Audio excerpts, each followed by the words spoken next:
El Padre nos creó y el Hijo nos redimió.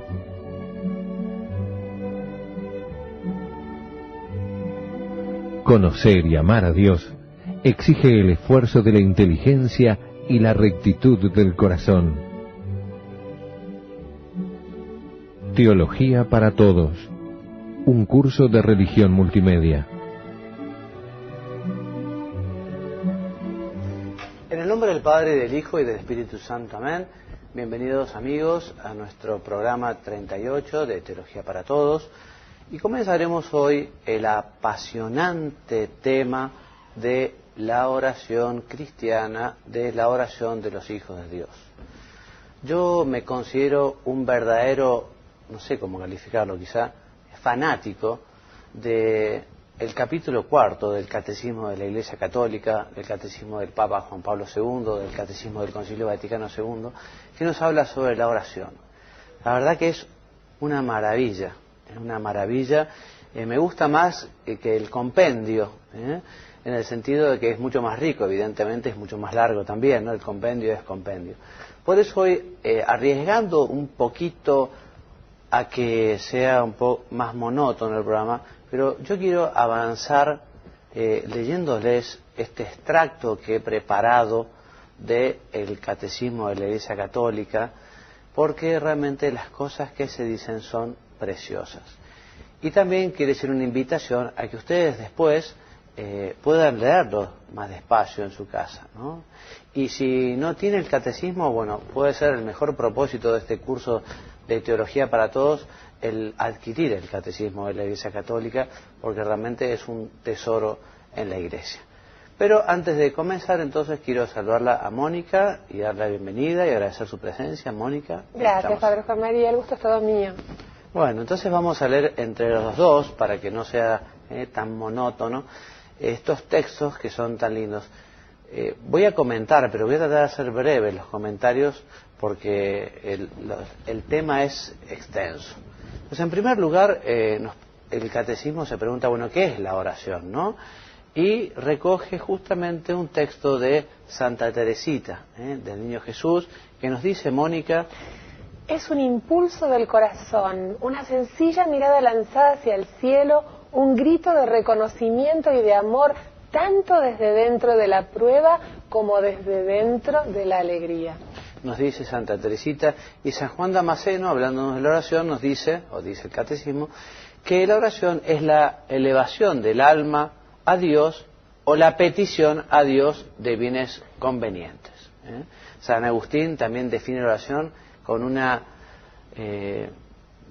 metáfora preciosa, porque nos dice que la oración es el encuentro de la sed de Dios y de la sed del hombre, porque Dios tiene sed de que el hombre tenga sed de él. Precioso. Ya veremos, es el catecismo, cómo la oración es fundamentalmente acción de Dios. Ya veremos que en el hombre siempre es respuesta. Es Dios el que sale a buscar al hombre. Es Dios el que tiene sed de que el hombre tenga sed de él. Y el catecismo nos dice que la oración es una relación de alianza, todos sabemos lo que es una alianza, ese compromiso entre el hombre y Dios. Y que esta acción de Dios y del hombre brota del Espíritu Santo y de nosotros, dirigida por completo al Padre en unión con la voluntad humana del Hijo de Dios hecho hombre. Entonces, también decimos que la oración es la relación viva de los hijos de Dios con su Padre infinitamente bueno, con su Hijo Jesucristo y con el Espíritu Santo. ¿Qué nos dice el catecismo sobre la oración al hablarnos de que su base es la humildad? La humildad es la base de la oración, la humildad es la disposición necesaria para recibir gratuitamente el don de la oración. Recordemos, por ejemplo, aquel texto de la Escritura, la parábola de Jesús, ¿no? El publicano y el fariseo, que estaban allí en el templo. El fariseo, en el primer lugar, allí diciendo, bueno, te doy gracias, Dios, por lo maravilloso que soy, ¿no? Y no soy como aquel publicano. En fin, si algo que le faltaba era humildad y sencillez, ¿no? En cambio, el pobre publicano en el último banco, allí pidiendo perdón. Pero la Escritura nos dice que justamente fue el publicano el que salió justificado. Porque dice la Escritura que Dios rechaza a los soberbios y Dios escucha a los humildes. Rechaza es una forma de decir, porque en realidad es el soberbio el que se autoexcluye de Dios, el que le da la espalda, que no lo quiere aceptar. Bien, ¿de dónde viene la oración del hombre, Mónica? Cualquiera que sea el lenguaje de la oración, gestos y palabras, el que ora es todo el hombre. ¿Y qué más? Sin embargo, para designar el lugar de donde brota la oración, las Sagradas Escrituras hablan más de 100.000 veces del corazón. De 1000 veces. 100.000 más son de muchas. 1000 veces. Pero es verdad, el corazón es el lugar de la oración, ¿no? ¿Sí? La Biblia y los padres de la Iglesia hablan del corazón como justamente el lugar más íntimo de la persona, donde surgen todos los afectos, el amor, y efectivamente la oración brota del corazón, tiene que brotar del corazón. Si éste está alejado de Dios, estamos hablando del corazón, la expresión de la oración es vana. El corazón es la morada donde yo estoy, donde yo habito. Es nuestro centro escondido, donde solo el Espíritu de Dios puede sondearlo y conocerlo. El corazón es el lugar de la decisión, el lugar de la verdad, allí donde elegimos entre la vida y la muerte. Precioso este texto. Entonces, lo que les decía recién, Dios es quien primero llama al hombre. Por eso está aquí golpeando la puerta de nuestro corazón. Mónica. Dios llama incansablemente a cada persona al encuentro misterioso de la oración. Esta iniciativa de amor de Dios y del amor de Dios fiel es siempre lo primero en la oración. La iniciativa del hombre es siempre una respuesta. Exactamente. Jesús, cuando reza, también nos enseña a rezar a nosotros. Dios es hombre, Jesús es hombre verdadero, y como hombre también se dirigía a Dios Padre, y también nos enseña con su oración. Fijémonos cómo Jesús primero aprendió a orar de labios de su madre le enseñó, y rezaba como rezaban los niños de su edad cuando tenía la edad que tenía, y poco a poco fue aprendiendo. Jesús aprende la oración en las palabras y en los ritmos de la oración de su pueblo, pero evidentemente su oración brota de una fuente secreta distinta, porque Él es el Verbo, Él es la segunda persona de la Santísima Trinidad. Esta oración filial que el Padre esperaba de sus hijos va a ser vivida por fin por el Hijo propio, por el propio Hijo de Dios, único en su humanidad con ellos, con los hombres y en favor de ellos. Jesús ora antes de los momentos decisivos de su misión. Lo vemos en los Evangelios, como en los momentos importantes, Jesús se retira a orar, a hablar con su Padre. Por ejemplo, Mónica. Por ejemplo, antes de su bautismo y de su transfiguración y antes de su pasión, antes de elegir y de llamar a los 12, antes de que Pedro lo confiese y para que la fe del príncipe de los apóstoles no desfallezca ante la tentación. Contemplando y escuchando al Hijo, los hijos aprenden a orar al Padre. Entonces, justamente mirando la vida de Jesús y pidiéndole a Él su gracia y contemplándolo, aprendemos justamente de Jesús a honrar al Padre. Jesús se retira con frecuencia en soledad a la montaña, con preferencia por la noche, para orar. Decíamos que la humildad era una virtud importante para la oración, ¿no? Bueno, también la fe es fundamental. Nuestro Señor nos dice que todo cuando pidáis en la oración, creed que ya lo habéis recibido. Todo es posible, dice el Señor, para quien cree. De hecho, en la Escritura vemos cómo Jesús se entristece por la falta de fe de los hombres de Nazaret. Y dice la Escritura que Él no pudo hacer allí muchos milagros por la falta de fe de aquellos. También le da pena la falta de fe en algunos momentos de los apóstoles. En cambio, se alegra, se admira ante la gran fe de aquel centurión que dijo, no soy digno de recibirme en tu casa, pero di una palabra y mi siervo será curado. O a la cananeana que dice, mujer, grande es tu fe, que se haga como tú quieres. La oración entonces de fe no consiste solamente en decir Señor, Señor, sino en disponer el corazón para hacer la voluntad del Padre. Y en este sentido Jesús invita a sus discípulos a llevar a la oración esta voluntad de cooperar con el plan divino. 3 parábolas nos hablan especialmente de la oración en el Nuevo Testamento. La primera, Mónica. El amigo importuno invita a una oración insistente. ¿Se acuerdan? Aquel que golpea la puerta, recibí una persona en mi casa y no tengo que darle de comer, por favor, abrime para venderme. Bueno, y dice, si no lo hace por amistad, lo hará por lo menos para que lo deje de molestar, ¿no? Y Jesús habla, en fin, de lo importante entonces que es perseverar en la oración. Al que ora así, el Padre del Cielo le dará todo lo que necesite y sobre todo el Espíritu Santo que contiene todos los dones. La segunda, Mónica. La viuda importuna está centrada en una de las cualidades de la oración. Es necesario orar siempre, sin cansarse, con la paciencia de la fe. Si aquel juez inicuo le hizo justicia a la buena viuda por su perseverancia, bueno, cuánto más Dios nos concederá lo que pedimos. Si lo que pedimos es bueno, si lo que pedimos nos conviene, si pedimos con perseverancia.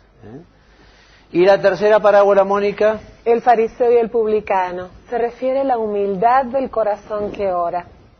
Oh Dios, ten compasión de mí que soy pecador, dijo el publicano. Jesús escucha la oración del hombre de fe. Por ejemplo, el leproso. Eran 10 leprosos que fueron y cuando iban en camino se curaron. Jairo, la buena cananea que pedía la curación para su hijo. El buen ladrón, acuérdate de mí cuando llegues a tu reino. Los portadores del paralítico, dice la Escritura, viendo la fe de ellos, no habla de la fe del paralítico, viendo la fe de ellos, le dijo al paralítico, primero tus pecados te son perdonados y luego levántate, anda. También aquellas lágrimas y aquel perfume de la pecadora que pidió al Señor con arrepentimiento la curación de su alma, ¿no? Jesús alaba la fe. La petición apremiante de los ciegos, Domine ut videam, Señor, que vea, ten piedad de mí, de nosotros, hijo de David, o hijo de David, Jesús, ten compasión de nosotros, ¿no? Bien, Jesús sanando estas enfermedades o perdonando los pecados, siempre responde a la plegaria del que suplica con fe. O sea que nosotros queremos realmente conseguir de Dios la gracia, pidamos con fe, pidamos con perseverancia. Jesús ora por nosotros como sacerdote nuestro, ora en nosotros como cabeza nuestra. A Él se dirige nuestra oración como a Dios nuestro. Reconozcamos, por tanto, en Él nuestras voces y la voz de Él en nosotros, nos dice San Agustín. Entonces aprendemos a rezar mirando a Jesús y aprendemos a rezar también mirando a María. La síntesis de su oración es la respuesta que le dio al ángel Gabriel. He aquí la esclava del Señor, hágase en mí según tu palabra. Y en esto tenemos que imitarla a la Virgen. Todos nosotros, justamente, vamos a la oración para tratar de conocer la voluntad de Dios y para pedirle gracia y fuerza para ponerla en práctica, para hacerla realidad. Fiat, esta es la oración cristiana, ser todo de Él, ya que Él es todo nuestro. El Evangelio, ¿me lees por favor, Mónica? El Evangelio nos revela cómo María ora e intercede en la fe. En Caná, la madre de Jesús ruega a su hijo por las necesidades de un banquete de bodas.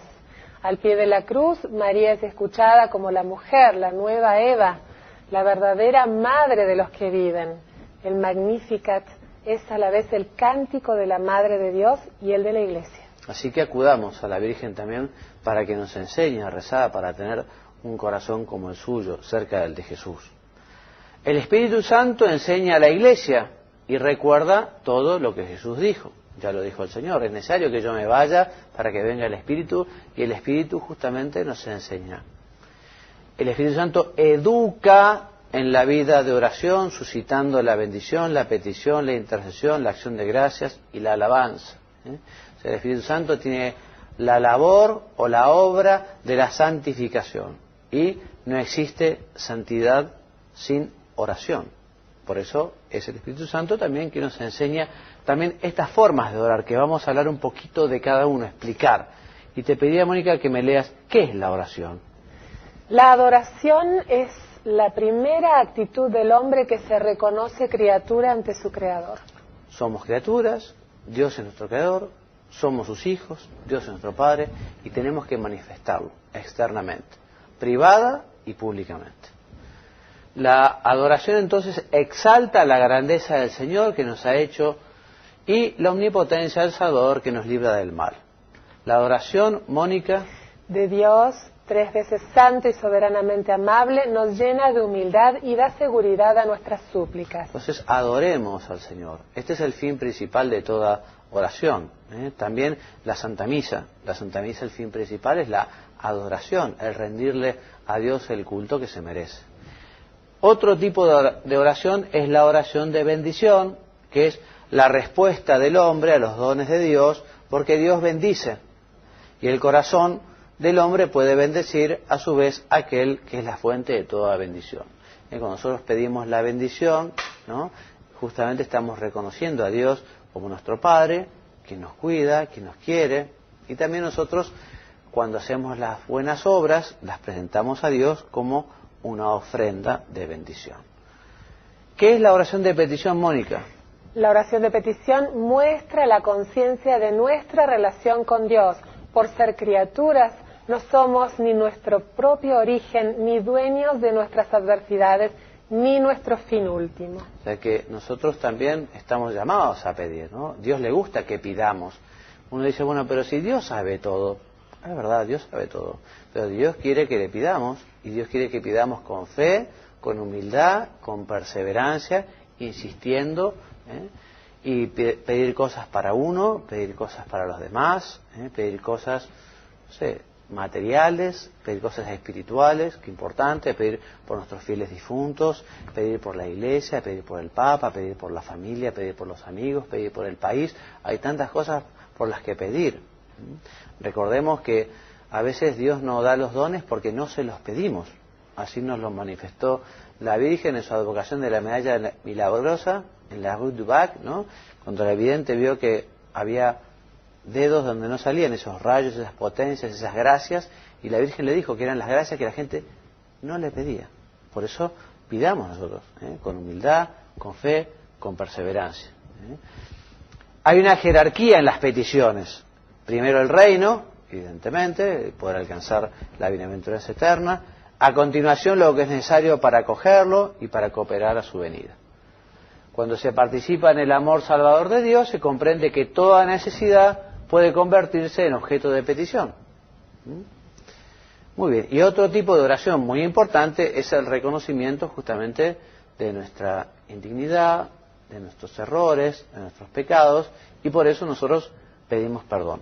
Mónica, la petición de perdón es el primer movimiento de la oración de petición. Ten compasión de mí que soy pecador. Es el comienzo de una oración justa y pura. O sea que evidentemente nosotros al pedir perdón estamos reconociendo con humildad que somos pecadores, ¿no? Y quien diga que no tiene pecado es que no se conoce realmente. Tanto la celebración de la Eucaristía como la oración personal comienzan con la petición de perdón, recordémoslo.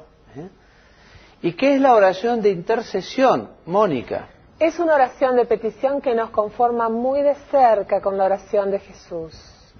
Él es el único intercesor ante el Padre en favor de todos los hombres, de los pecadores en particular. O sea que pedimos la intercesión, ¿no? O sea que alguien interceda por nosotros. Los intercesores son los santos, ¿no?, la Santísima Virgen particularmente. A veces hay personas que dicen, bueno, intercede, rezá pidiendo por esta intención, de alguna manera también estamos intercediendo nosotros, rezando por otras personas. Interceder es pedir en favor de otro. Es lo propio de un corazón conforme a la misericordia de Dios. En la intercesión, el que ora busca no su propio interés particular, sino el de los demás. Hasta rogar por los que le hacen el mal, incluso. Acuérdense de San Esteban, rogando por aquellos que le tiraban piedras, por sus verdugos, ¿no? imitando a Jesús. La oración de acción de gracias caracteriza la oración de la Iglesia que al celebrar la Eucaristía manifiesta y se convierte cada vez más en lo que ella es. Al igual que en la oración de petición, todo acontecimiento y toda necesidad pueden convertirse en ofrenda de acción de gracias.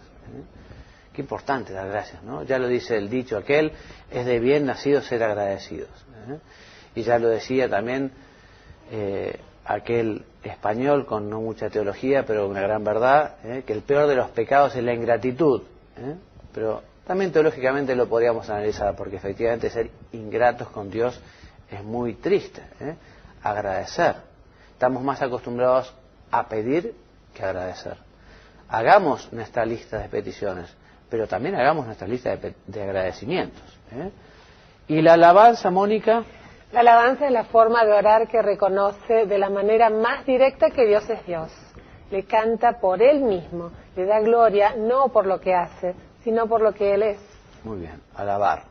Los profetas y los santos, todos los que fueron degollados en la tierra por dar testimonio de Jesús, la muchedumbre inmensa de los que venidos de la gran tribulación nos han precedido en el reino, cantan la alabanza de gloria de aquel que se siente en el trono y del Cordero. Nuestra oración de alabanza.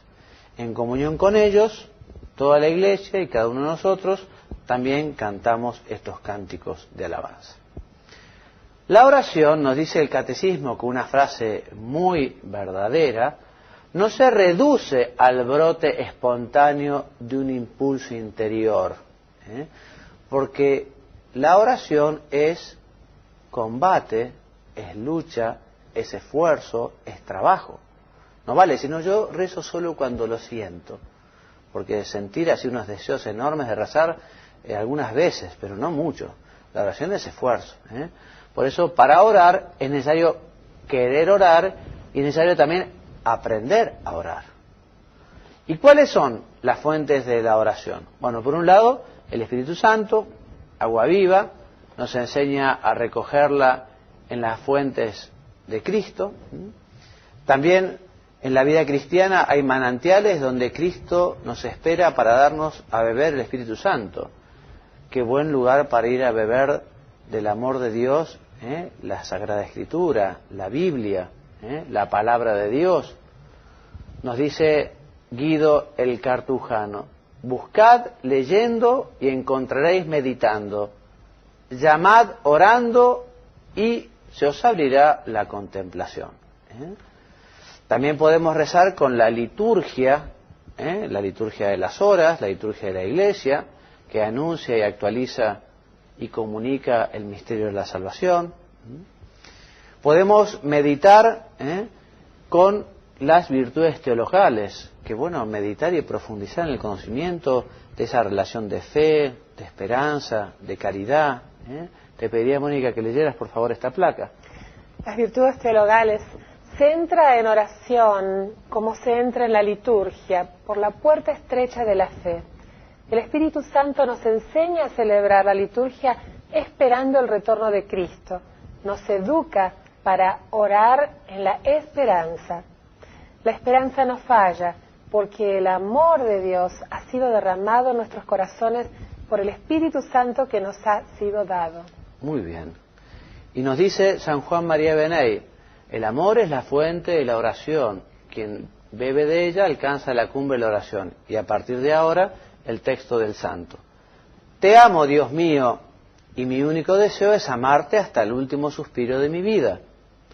Te amo, Dios mío, infinitamente amable, y prefiero morir amándote a vivir sin amarte.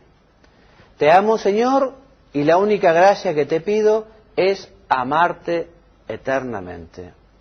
Dios mío, si mi lengua no puede decir en todos los momentos que te amo, quiero que mi corazón te repita cada vez que respiro. Preciosa la oración que en este momento también la hacemos nuestra. Y qué importante el rezar hoy, el hoy como materia de la oración, porque efectivamente, ¿de qué vamos a hablar de Dios, de tantas cosas, pero lo de hoy, lo que nos acontece cada día, es fundamental. Por eso, en los acontecimientos de cada día, el Espíritu se nos ofrece para que brote la oración. Y nos dice la Escritura, ojalá hoy escuchéis la voz de Dios, no endurezcáis vuestro corazón. Orar en los acontecimientos de cada día y de cada instante es uno de los secretos del reino revelado a los pequeños. Por eso es importante impregnar de oración las humildes situaciones cotidianas.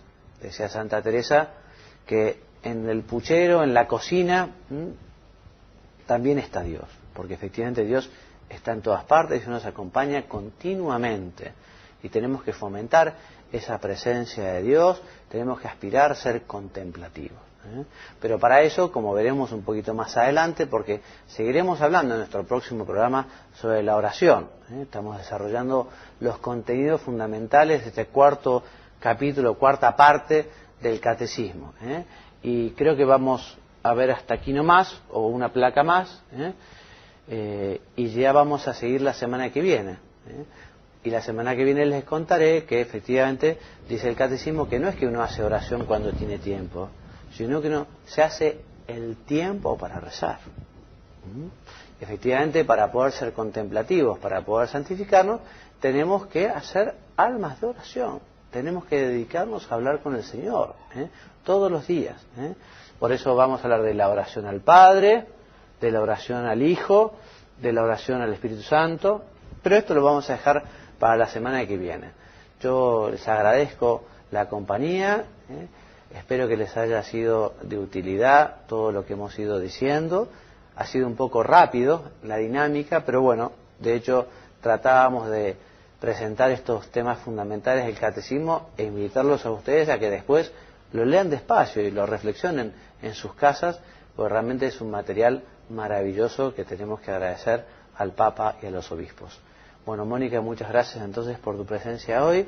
Queridos amigos, ya la semana que viene el programa número 39 y ya después el último, el 40, hablaremos sobre la historia de la Iglesia.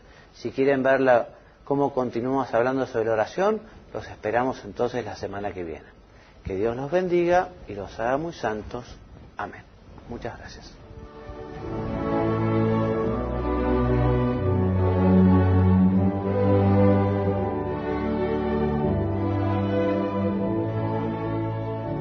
El Padre nos creó y el Hijo nos redimió.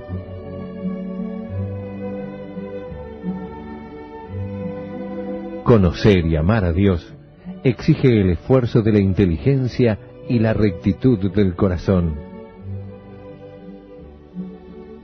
Teología para todos. Un curso de religión multimedia.